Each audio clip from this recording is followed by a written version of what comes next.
São 2h15 da tarde, uma segunda-feira, 10 de outubro.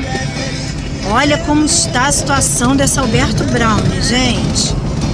Não é possível isso, pelo amor de Deus.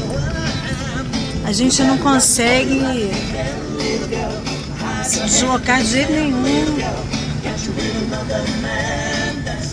Fila dupla, pelo amor de Deus, já é uma tradição, né? Agora tô fazendo fila tripla.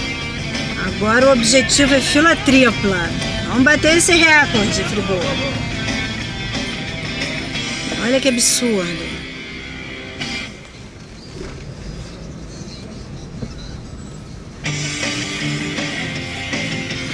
Ó, 2h20 da tarde, hein?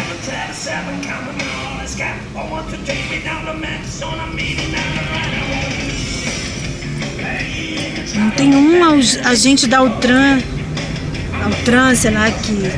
Carro estacionado, fila dupla, estacionado. Tá parado pra ocupar. Estacionado. Isso é um absurdo, gente.